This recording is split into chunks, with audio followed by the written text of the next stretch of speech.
Welcome to the AT Pit Crew podcast. This high-energy show dives deep into the world of sports emergency care. Join us as we explore cutting-edge strategies, real-world experiences, and expert insights to help you step up your game in emergency care.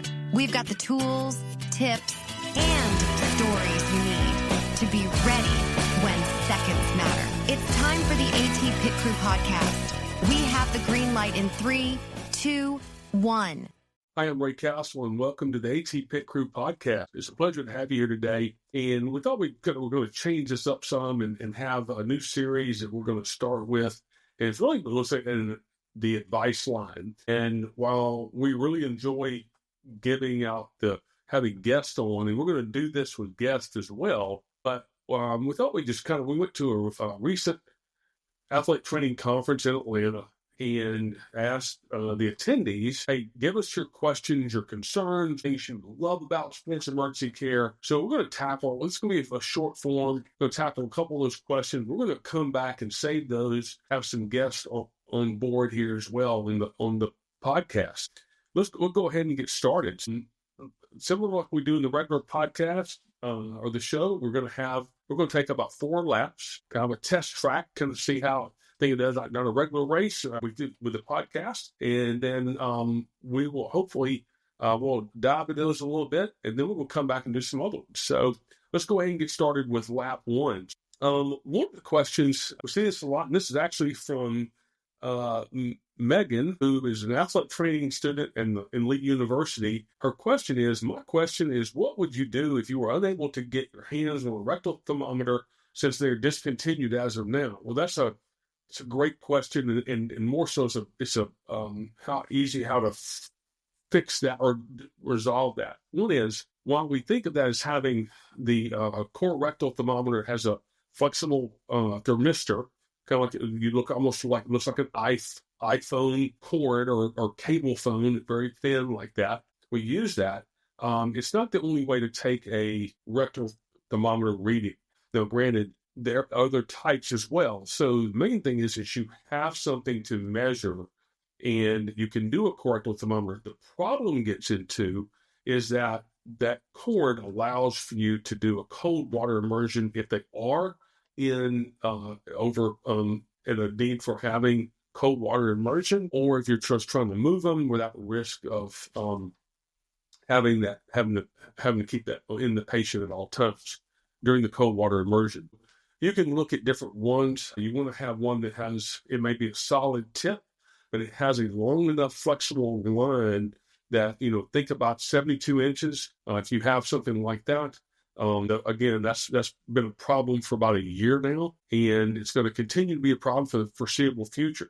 You have to have, ideally we may have had a plan A I'm not going into brands because I don't want to promote one brand versus another, just to keep this objective. But there are brands that you can have a device, you have a cord, it has a solid thermometer tip, and you can use that as well as an option. The other side of this is not the most reliable by any stretch of the imagination. You want to have that plan B regardless. Like what we have in our core rectal thermometer case, we actually have a digital disposable thermometer, and it's not nearly as accurate because you don't have the depth for at least 12 centimeters, which is recommended, but it does provide some form of measurement as a core rectal thermometer reading. It's the only reliable measurement, and you look at all the data, you have like a 7-degree difference if you were taking by mouth or otherwise. Just have to work through that in your protocols and your practice guidelines, practice those situations, and even think about if you do have a core rectal thermometer, what happens if it doesn't work, if it breaks? Now, you need to have a backup plan. So that's just something think about when you are looking at the core rectal thermometer. So that's a great question, Megan. Thank you so much. So another one is, got Winston from University of Central Florida. He's a Master of Athletic Training student. So hello, Winston. So I'd like to know, the question is, I'd like to know how you can increase your confidence when dealing with emergency situations. Well, I think depending on the situation, if you have regardless if you're an experienced athletic trainer or just out of school, you're going to come across those situations that you may not be as comfortable with because you may not have been exposed to that in real time. So the one thing I would tell you, and I think this is a really easy thing to think about, is you have to know what your protocol is. You have to have the right equipment. You have to have the right training for the personnel that's there.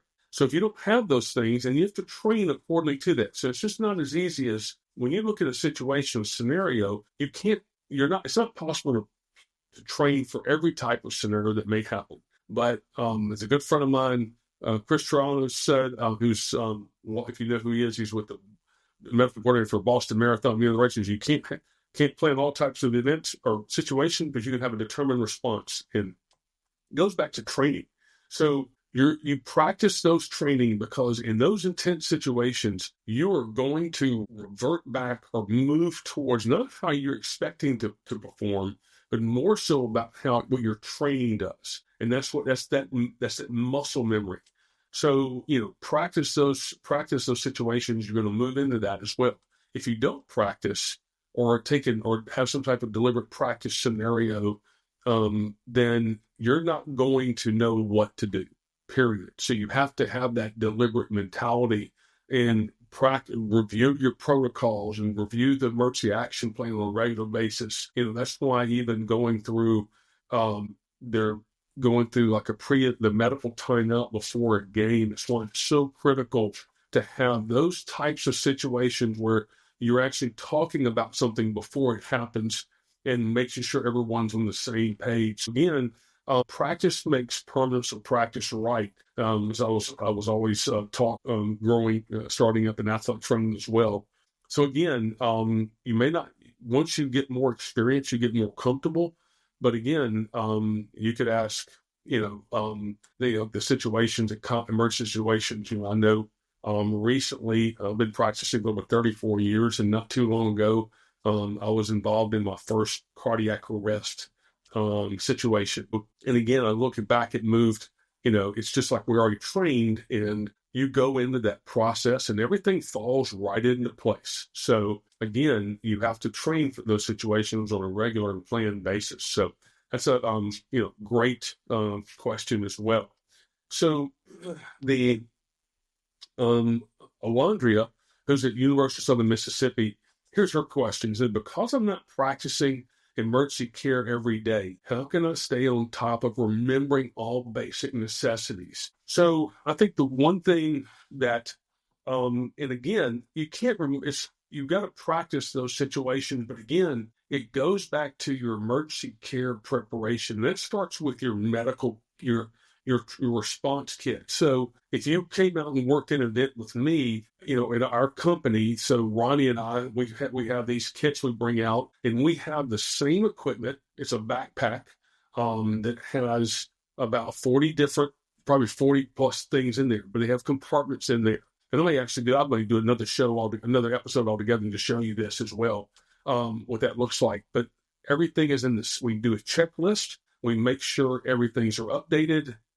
Each kit, we make sure it has the same equipment. Even the small, and things are in packs that are easy to pull out. So we make sure they're operational. Make sure they're in the same location. So, for example, that's the one thing to make sure you have that equipment, that you have the equipment there and it's functional. There's nothing worse. I think that would be the worst case scenario. You have a piece of equipment, like an airway or BVM, and it's broken. And you're trying to use that and that goes back to what happened. Why was it punctured? And you may not know that. So unless you do that check, you never know what that's going to be in place as well. But again, it goes back from the previous question is, you have to go back through you have to take those mental reps. Just think about how you go through every day. There's periodic review.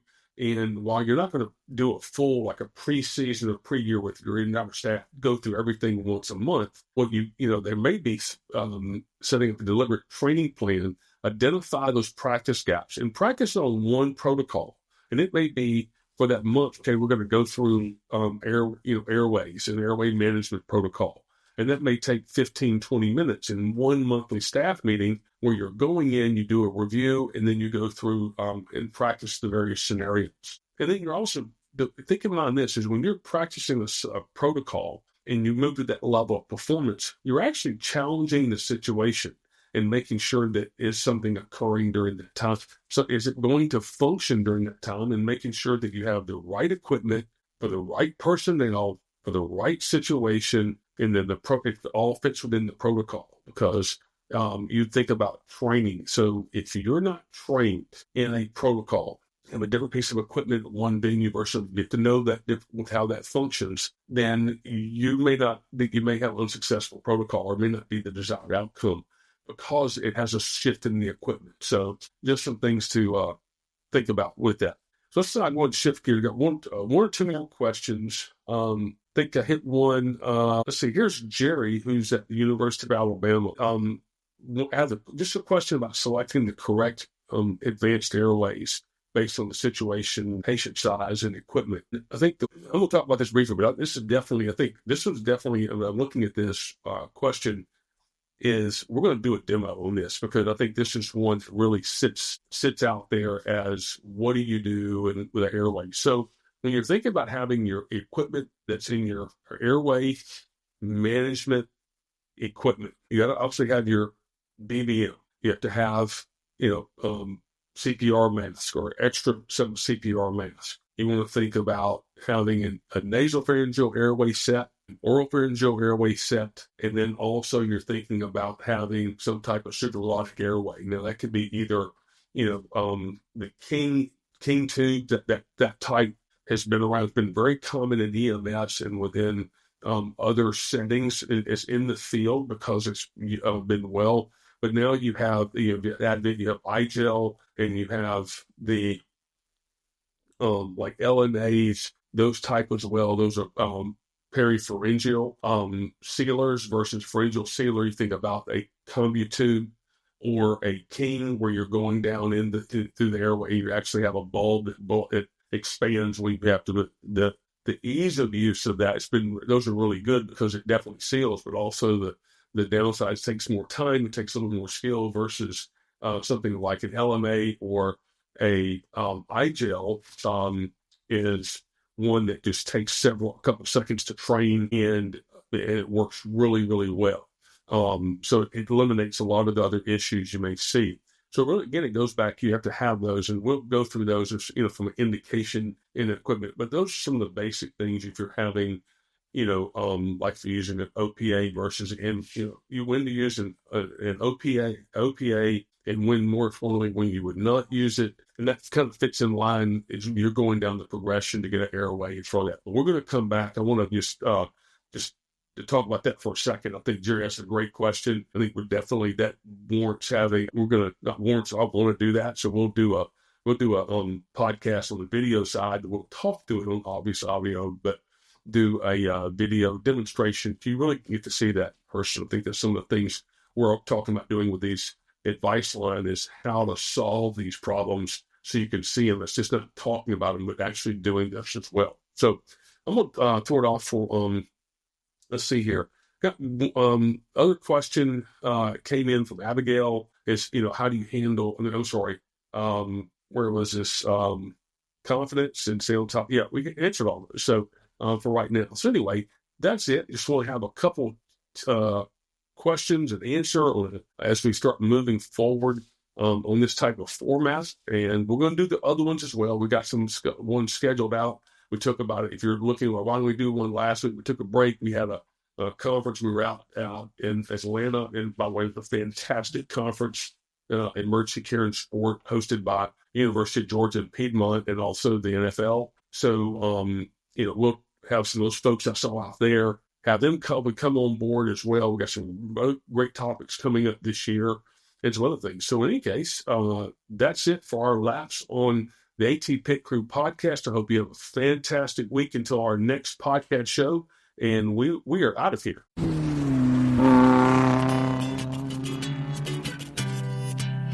Thank you for joining us on the AT Pit Crew podcast. We encourage you to like, subscribe, and join our community.